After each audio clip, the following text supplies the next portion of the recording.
আল্লাহ সফলতা দিছে, এই সফলতার উপর খুশি বেশি হয়ে, এই সফলতা আমানত। সামনের জীব চলার পথ অত্যন্ত কঠিন, সহজ কোনো পথ নেই। হযরত ইউসুফ আলাইহিসসালাম, হযরত মূসা আলাইহিসসালাম,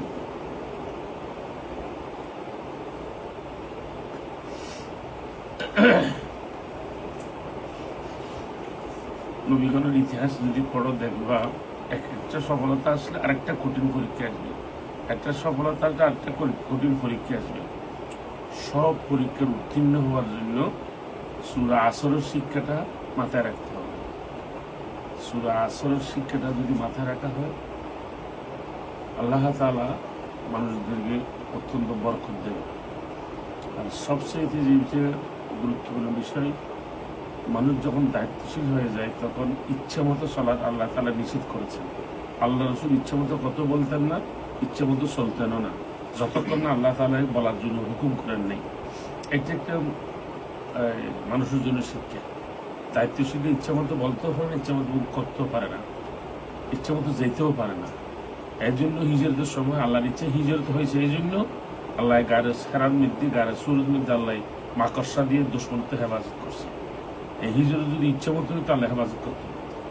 তাহলে বোঝা গেছে কি, মানুষ প্রত্যেকটি কাজের ক্ষেত্রে মানুষের সতর্কতা এবং বিচক্ষণতা এটা অত্যন্ত অপরিহার্য কর্তব্য। আমি দেখেছি মরহুম শহীদ দালাহুদ্দিন সাইদি সাহেব রহমতুল্লাহ তাআলা আলাইহি যখন সে মাহফিলে যেতেন, 10 কদমে মসজিদে বেরোতে এই মাথা থেকে সে মাথা চলে যেত, আমাদের দূর হইতে সে কদম দিত। মানে কোথাও তো 1 সেকেন্ড দাঁড়িত না, কারণ হাত মিলাইত না, একদম বিজুলির মতো সে চলে যেত, রাস্তায় কোথাও দাঁড়াইতো না, তার পিছনে মানুষ দূর হইতে হইতো। তোমরা চলার পথে এর সাথে হাত মিলো, কথা বলো, এটা সবচেয়ে সব কিছুর বিনিময়ে ওই ওরাই ক্ষতি করতে পারে, তারা বেশি মহব্বত শুনতে কাছে গিয়ে কাছের জন্য ক্ষতি করতে পারে, দূরের জন্য ক্ষতি করতে পারে না।